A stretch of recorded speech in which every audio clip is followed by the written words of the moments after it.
Every 16 minutes, another person is added to the national waiting list. Although an average of 55 organ transplants are performed daily, the demand continues to outpace the supply. Today, our nation is in a crisis in the field of organ donation and transplantation. Every day, patients on the national waiting list are dying because an organ isn't available in time. As I said, that's the most frustrating part of the job, to know that you have a 90+% chance of somebody surviving and your hands are tied by the fact that you cannot find them a donor organ quick enough. And you watch those people and you work with those people and you watch their families and then you sit and watch them die holding the family's hands, because oftentimes we don't think of it, but end-stage liver disease or end-stage heart disease is just as fatal as end-stage cancer unless we have the cure, and in this case the cure is somebody being willing to donate an organ. I'm living proof that transplantation works. In 1972 I donated a kidney to my brother and it gave him a second chance at life. But unfortunately, 20-some years later my remaining kidney failed and I found myself needing a transplant. The scenes that you're about to see in the next few minutes could be happening next week or next month in your town, your neighborhood, even your family. We need your help, we need your support, and your involvement to make a positive difference. The materials are available. All you have to do is ask and then act. What you are witnessing is a medical miracle. The greatest gift that one can give is life itself.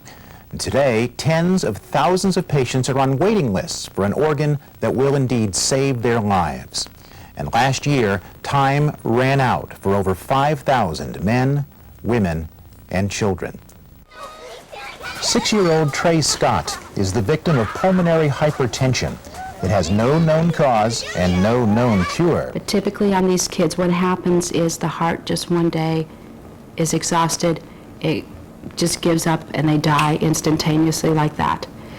I mean, one day this medicine will give out, and we hope it gives out with enough warning that we can get him lungs. But yeah, that's tough. And meeting other people in the same position as us and hoping for their kid and hoping for our kid at the same time. And they're the same age and the same disease, and they did make it.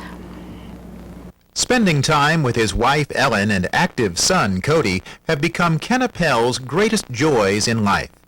Ken has been waiting for a heart for almost 3 years now. Because he needs a larger heart and because of the lack of organs, Ken's doctors tell him the prognosis is not good. The lack of organs makes it tough. It's something after a while you learn to deal with. You don't dwell on it every day, or you try not to dwell on it every day. But in the case of me, looking at my son,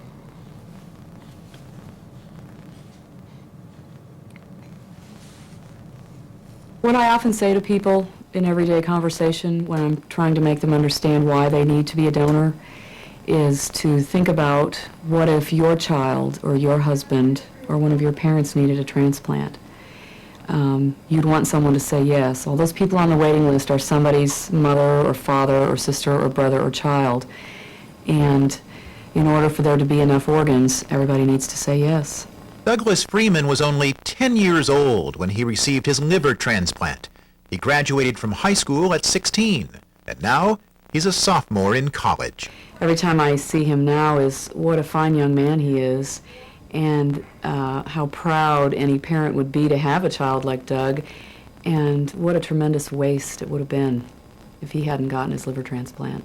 Doug's donor family, the Gateleys, keep a scrapbook of everything Doug does. Doug and his family had an emotional reunion with Jan and Jim Gately a few years ago, when they were honored for their unselfish decision to donate their son Brett's organs.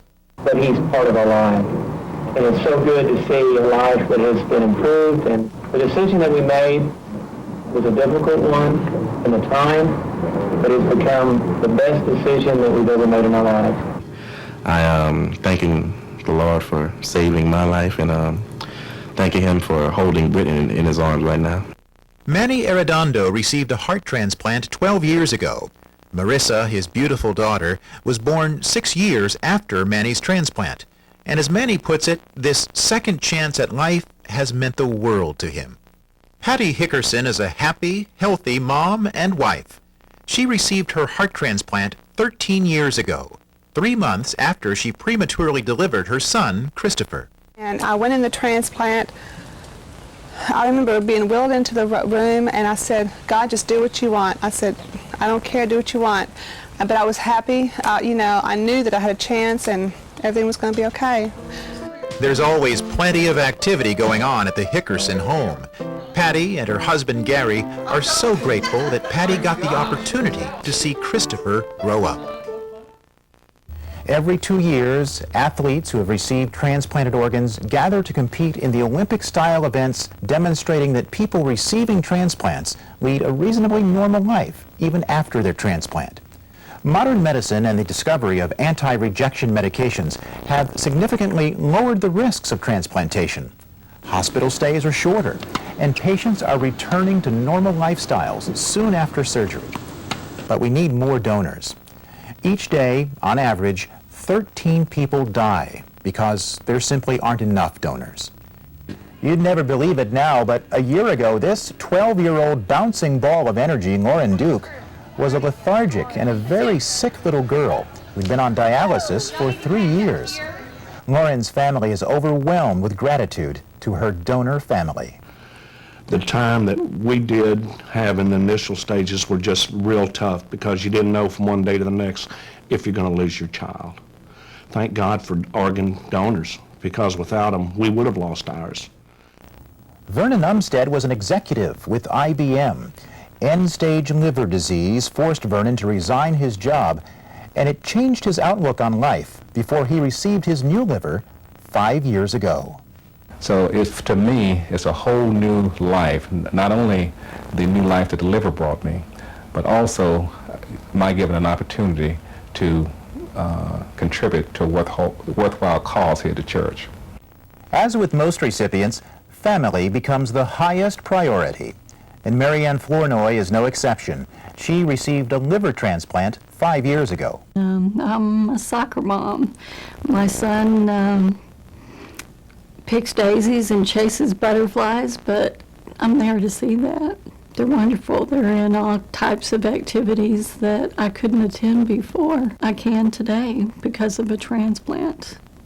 Organ donation is one of the most important discussions a family should have today.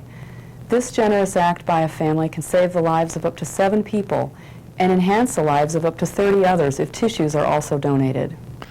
Our biggest challenge today at the Living Bank is to support public education efforts that encourage Americans to make the decision to donate and inform their families of that decision.